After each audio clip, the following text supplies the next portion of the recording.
Olá, estamos começando o programa Teorema aqui pela UX-TV, a TV educativa da Universidade de Caxias do Sul, que é parceira do canal Futura. O programa Teorema, todas as semanas, propõe uma questão, algum tema atual, para debater aqui com convidados, pessoas da sociedade e também pesquisadores e estudantes aqui da Universidade de Caxias do Sul. E hoje a gente traz uma questão das relações humanas, que são sempre fascinantes, mas também complicadas. E no trabalho parece que há uma carga ainda maior de complicações nessas relações. Então vamos ao tema de hoje.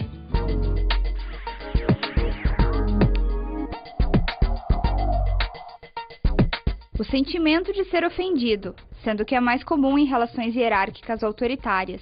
Este é o assédio moral. A pessoa que é vítima dessa violência, além de se sentir fragilizada no trabalho perante seu superior e colegas, acaba muitas vezes por pedir demissão, tamanha violência psicológica a qual é submetida. Então, como lidar com essa situação? Como combater o assédio moral? Essa é a questão do teorema de hoje.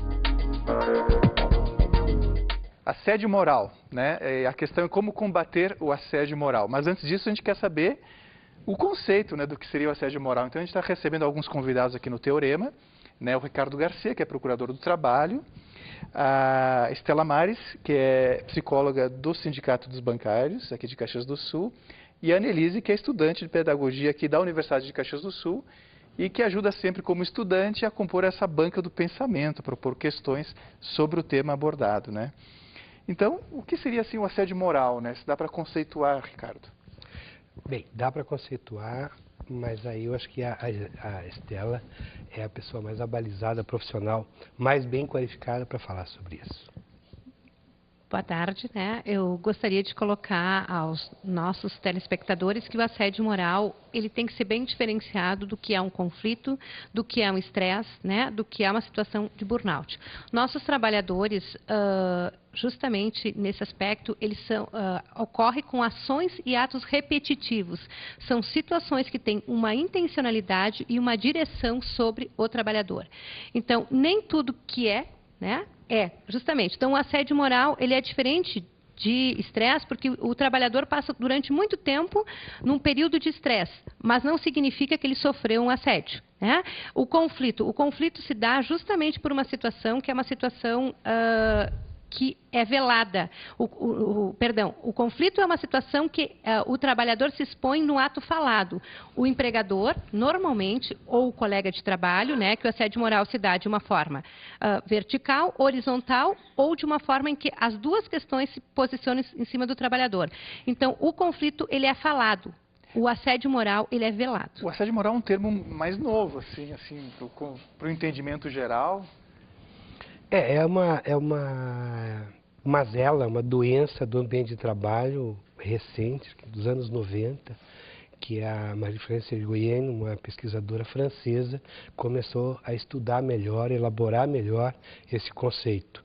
No Brasil também, a partir do começo desse século, com a Margarida Barreto, nós começamos a produzir um conhecimento sobre essa matéria. Mas realmente ainda é novo e é uma grande dificuldade. É uma grande dificuldade trabalhar com isso exatamente pela novidade. O próprio trabalhador tem dificuldades de identificar o assédio moral, de caracterizar esse assédio moral, e nós, do poder público, temos uma dificuldade ainda maior de provar a existência do assédio moral. E ele não é uma relação de uma via só, ele pode ser... Ele pode ser vertical, ele pode ser horizontal, pode ser do trabalhador. O que é vertical ou horizontal nesse caso? Né? Assim, ele pode ser do trabalhador, né, contra um grupo de trabalhadores, pode ser contra a chefia, ele pode ser da chefia para, né, o trabalhador, né, pode ser um grupo de trabalhadores com relação à chefia, aquele grupo de trabalhadores se coloca, né, em conflito maior, né, não pode falado, velado, isso, pode ser entre colegas. O mais comum que a gente tem encontrado, o mais normal, é ver as chefias, nos diversos níveis de chefia, praticarem o assédio moral contra os trabalhadores que lhes são subordinados. Em que áreas é mais presente isso? Dá para identificar? Olha, a gente tem visto isso muito na indústria, principalmente onde tem linha de produção e que o trabalhador não faz o seu ritmo, mas é obrigado a seguir o ritmo da máquina. A gente vê isso na metalurgia, por exemplo, na alimentação, no setor de fábrica de massa, de pasta, de bolacha, frigoríficos, enfim, todas as unidades industriais onde há trabalho repetitivo e trabalho principalmente dominado pela máquina, o ritmo é feito pela máquina. Os bancários sofrem um assédio moral, tem uma situação de assédio muito grande, e em todas as empresas que trabalham com o regime de metas. Em áreas, por exemplo, vamos chamar assim, mais humanas, como a saúde, também acontece? Acontece muito. Serviço público, né? O serviço público é muito comum acontecer isso, né? Então a gente percebe muitas pessoas que o trabalhador, né, o servidor público tem isso, né? E a gente observa muito em bancários também, como o doutor falou, pelo cumprimento da meta, né? O bancário, ele é super exigido, ele é super, né, dimensionado numa situação em que ele precisa cumprir uma meta. A gente vinha falando mesmo, né, doutor? Hoje nós temos um bancário que faleceu ontem à noite de infarto. Anelise, estudante de pedagogia aqui da UX, tu quer colocar alguma questão sobre esse assunto? Eu gostaria de perguntar para o doutor, assim, qual é o público que mais sofre esse tipo de assédio? Como é que o senhor colocasse para nós? Aqui em Caxias, a nossa experiência vai nesse sentido, bancários e industriários. Mas ocorre também nos comerciários, nas grandes lojas, no serviço público. E aí, mas vamos colocar um pouquinho um conhecimento mais mundial, né? Segundo pesquisa da Organização Mundial de Saúde, o setor que mais sofre assédio moral, em que o assédio moral e sexual, que é uma vertente do assédio moral, a pior delas, mas é uma vertente, acontece no setor de saúde, nos hospitais principalmente. Por causa da relação de autoridade? Isso tem muito a ver. Tem muito a ver. Quando você tem trabalhadores com diferentes níveis de poder na mesma organização, você tem uma possibilidade, ou você tem condições objetivas para acontecer o assédio. Quanto maior a diferença de poder, mais fácil acontecer o assédio. E nos hospitais é o lugar onde essa distância, a diferença de poder é maior. Do médico, por exemplo, para o assistente de enfermagem. É de Deus para o réis mortal. Está muito ligado à hierarquia, né? Sim. Não só de função, mas intelectual, de posição social, de tudo. Especialmente função, né? Aí que eu queria até colocar assim que qual é o trabalhador que sofre assédio moral, né? Normalmente há uma discriminação, as mulheres são muito discriminadas, né? Tem assédio moral, os deficientes, né? E aquela pessoa que tem uma crença religiosa ou que ela tem alguma crença em alguma área que o grupo não aceita. Esse é o trabalhador que mais sofre assédio moral. Acontece também muito num grupo de mulheres que tem, né, ou um chefe homem, ou então um colega homem, então de mulher para um grupo de homens, de homens para um grupo de mulher. Então, mas tem uma questão que ela falou que é importante, que a gente encontra tanto na indústria de confecção, principalmente, nos bancários também, e outras empresas, que é quando o trabalho é dividido em células. Então, você tem uma célula com 10 a 15 trabalhadores que fazem uma tarefa, outra célula faz outra, e essas células são independentes, interdependentes, e são meio que autogeridas, né? Porque aí a produção da célula interessa a todos que a compõem. Um trabalhador que fica doente, por exemplo, tem uma situação na vida dele mais complicada, ele se afasta ou produz menos, ele acaba sendo assediado pelos próprios colegas de célula, porque veem nele, né, um obstáculo a alcançar a meta coletiva, a prejudicar o salário, que tem produtividade, e etc. Então, essa discriminação ela pode ser de uma forma mais permanente, como ela disse, das mulheres, raça, deficiência física, mas pode ser pontual, pode ser circunstancial. Né? Essa questão que o doutor falou dos afastados, né? Da pessoa que se afasta do trabalho para se recuperar de uma doença e ela retorna ao trabalho. A gente tem casos específicos de bancários em que, inclusive, uma bancária foi colocada numa situação num vidro, exposta, sem poder trabalhar, porque ela tinha retornado ao trabalho depois de um período afastada, em que ela sofria assédio moral, em que toda a agência via ela e pedia o que ela estava fazendo naquele posto. Anelise, tu que está estudando, né, na área de pedagogia, que tu acha desse conceito? Tu imagina que isso poderia ser trabalhado preventivamente já na educação? Isso, retomando a fala da psicóloga, a questão da exposição, até mesmo na escola, na educação. Às vezes o professor, repetidamente, ele chama a atenção daquele aluno, ele fica questionando aquele aluno, e às vezes, assim, com um olhar educativo, mas às vezes com um olhar também de exibir aquele aluno, né, na sala, de dar um dano psicológico, com certeza, naquela criança, né? Então, passa, às vezes, desapercebido na questão da área da educação. O professor está chamando a atenção do aluno, né, pensando no lado positivo de eu estou educando, mas, às vezes, com certeza, está prejudicando em expor aquele aluno. Pois né? é, então, nessa questão que tu trazendo a questão da educação, o ambiente da educação, são muitas variáveis, né? O assédio moral, o que é bullying, né? O bullying. Quais são as fronteiras, né, entre essas ações, essas relações? Né? O assédio moral se dá no ambiente de trabalho, que a relação jurídica entre as pessoas é de natureza trabalhista. Eles são colegas ou eles são contratados por uma empresa única e convivem, dividem o mesmo ambiente de trabalho. Na escola não existe essa relação, é uma outra relação. E aí então não é assédio moral, é bullying, que é o pai do assédio. Que é o pai do assédio. Faz parte dessa ligação, né? Tem essa mesma ligação. É uma questão jurídica que é a questão jurídica. Por exemplo, o assédio moral, um assédio, um bullying denunciado ao Ministério Público do Trabalho, por exemplo, só vai ser trabalhado se ocorrer no trabalho. Esse exemplo teu, por exemplo, se for denunciado ao Ministério Público, não vai ser objeto de investigação, porque não tem relação de trabalho aí. Aí vem uma questão também do assediador, né? Qual é a característica desse assediador? Que ela colocou, todo assediador precisa de uma plateia. O assediador, ele precisa se sentir importante, ele é uma pessoa agressiva, né? Normalmente uma pessoa manipuladora é uma pessoa que usa de recursos para se confrontar com uma pessoa que tem menos recursos diante da situação. E, normalmente, o assediado é uma pessoa muito inteligente, muito capaz, desenvolve muito bem suas tarefas. Só que o assediador, ele acha que o assediado está competindo com ele psicologicamente.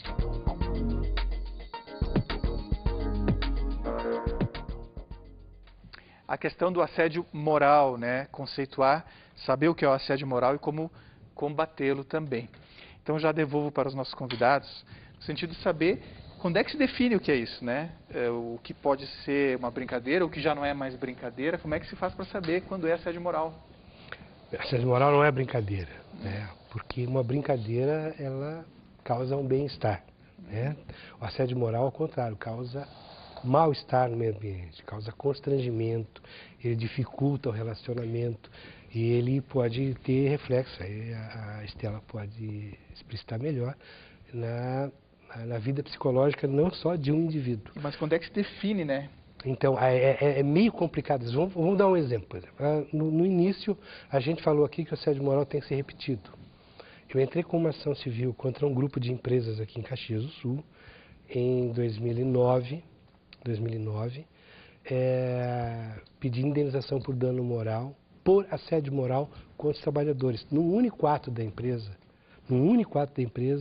que foi obrigar os trabalhadores a mudar de horário, sair da noite para a tarde e vice-versa, alterar o contrato, sob pena de demissão. Né? Inclusive, nesse processo, que não foi um dia só, mas foi um ato só, né? A empresa foi condenada. Mas há situações em que isso foi coletivo, foi contra todos os empregados das 3 empresas do grupo. Mas o assédio moral pode ser dirigido contra uma pessoa só, contra um trabalhador só. Como aquele caso famoso, né, da empresa de bebidas que humilhou o vendedor que não atingiu a cota, colocando no canto com chapéu de burro, expondo o nome dele. Né? Quer dizer, um trabalhador só, e aí contagiou todo o ambiente de trabalho. Então tem que analisar cada caso, mas o importante para o Ministério Público é que haja esse constrangimento e essa degradação do ambiente de trabalho, do ambiente organizacional, do relacionamento que deve haver entre as pessoas, que deve ser pautado por algumas normas jurídicas e de convivência. Se esse ambiente for degradado no sentido da indignidade do trabalhador, o assédio moral está caracterizado e pode ser um ato só, desse coletivo. Pela experiência que eu tenho, né, nos sindicatos bancários, o que a gente observa, né, que normalmente um trabalhador, né, ou alguns trabalhadores, aí a gente encaminha para o Ministério Público, né, sofre assédio moral. O que acontece quando o trabalhador sofre assédio moral? Ele vem normalmente com um quadro depressivo. Ele chega no sindicato com um quadro depressivo. E aí a gente vai observar que não é um quadro depressivo em função de uma depressão que vem recorrente de algumas situações de história de vida particular. É uma situação em que ele sofreu assédio moral no trabalho, ele foi discriminado, ele foi desvalorizado, e aí ele começa a apresentar uma série de sintomas, que são sintomas psicológicos, né? Desde a ansiedade, desde que... e normalmente o bancário toma muita medicação para trabalhar, como muitos trabalhadores da nossa cidade, né? Então ele começa a apresentar um quadro depressivo encoberto em cima do assédio moral. E aí ele se dá conta que ele sofreu assédio moral, né? A gente tem um grupo no sindicato, onde a gente trabalha uma vez por semana há 8 anos, que se chama USBA, em que lá a gente tem diversos trabalhadores que sofreram assédio moral.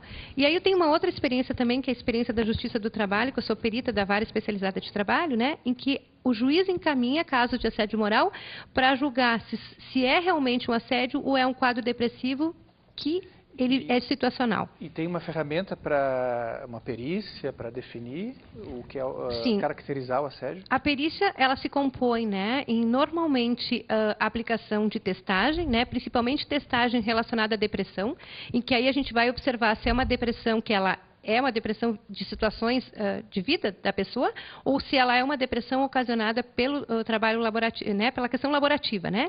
Então, o que a gente observa nisso? Também, junto, né, uma entrevista, ou duas, né, quantas forem necessárias, para avaliar, porque o assédio moral, ele é invisível. É difícil, por isso que é muito difícil diagnosticar, porque ele é uma coisa invisível. E aí, o que acontece? Normalmente, o assediador, ele precisa de uma plateia muito grande e o assediado não se dá conta que ele está sendo assediado e ele vai sofrendo sintomas, né, recorrentes desse assédio e ele acha que é uma depressão. Eu gostaria de fazer uma pergunta aos convidados. Como é que vocês, na questão do poder público, né? Como é que se chega a esse caso até o poder público? Como é que são os trâmites para se chegar a essa situação?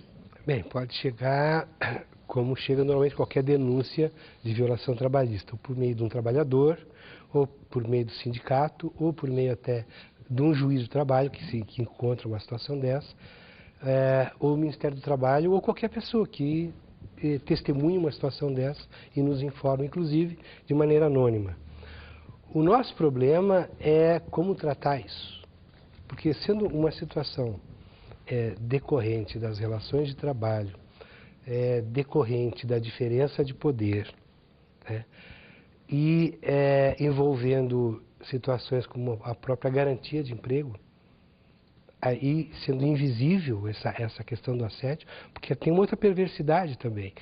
Muitas vezes o assediado é considerado responsável pelo assédio que sofre, pelos colegas. Bom, por exemplo, uma trabalhadora que é assediada sexualmente por um gerente.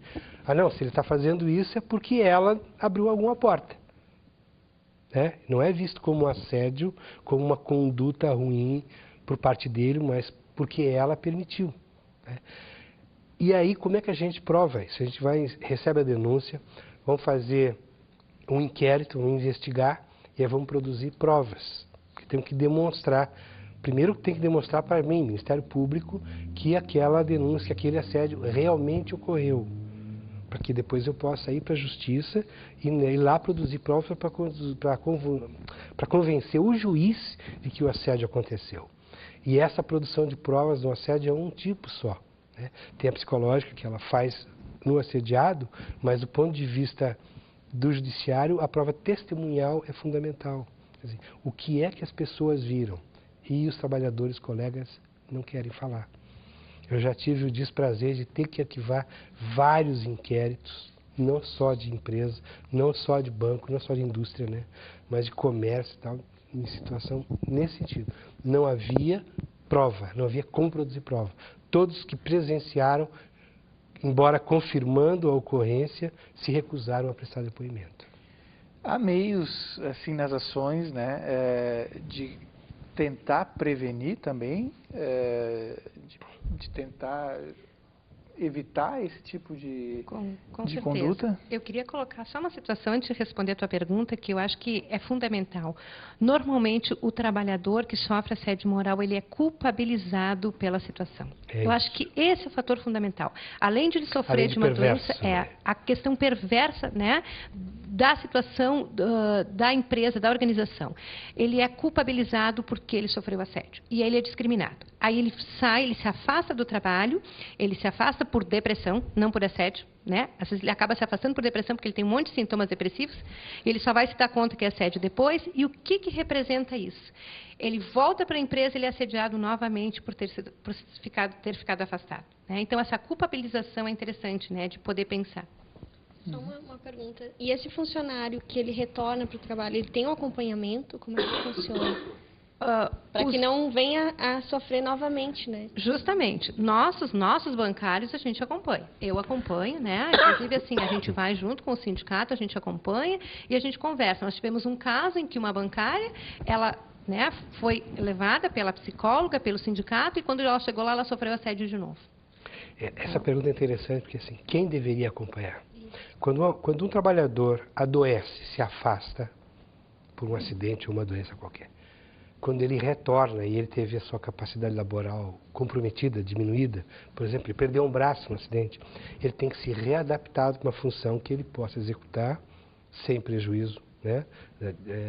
Agora, com a sua nova condição e acompanhado pela empresa, ver a sua saúde como acontece. Ocorre é que nem nesses casos a empresa acompanha. Quando há assédio e afastamento em decorrência do assédio que agrava ou cria uma depressão, o trabalhador é culpabilizado não só pelos colegas, mas também pela empresa, e não existe nenhum tipo de cuidado especial por parte dos médicos do trabalho, por parte da administração da empresa, no sentido que isso volte a ocorrer. Até o contrário. O que a gente vê no Ministério Público é, diante de uma situação de assédio moral, a empresa analisa se aquele assédio que um empregado dela está fazendo, digamos, por iniciativa própria, ninguém mandou fazer, mas se aquele assédio interessar a empresa, ela fecha os olhos. Então, o assédio, do seu ponto de vista da gestão da empresa, pode ser, inclusive, utilizado como ferramenta para impor ao trabalhador a medida ou exigir dele produtividade que de outra forma não seria exigida. O que, aliás, é um tiro no pé. Sim. É um tiro no pé. A gente está chegando no final do programa. Há formas de prevenção, sim? É possível? Há. Do ponto de vista assim, organizacional, é você compensar a diferença de poder com uma possibilidade de participação dos trabalhadores de menor poder, né, junto à administração da empresa, para compensar o poder que eles sofrem dos seus chefes imediatos. E aí, por meio de ouvidorias ou comissões de fábrica ou a CIPA mais atuante, enfim, de diversos mecanismos, né, que, aliás, não interessam às empresas. Legal. A empresa realmente que pensa, né, e que não quer ter esses problemas de assédio moral, acho que ela pode fazer muitas prevenções, né, muitas campanhas. Estando aqui hoje já é uma campanha, né? A gente falar sobre o tema já é uma campanha. Tá bom. Obrigado ao Ricardo, a Annelise e a Estela Mares também. O programa Teorema de hoje vai ficando por aqui. Nós falamos sobre assédio moral e voltamos na semana que vem com um novo tema. Obrigado.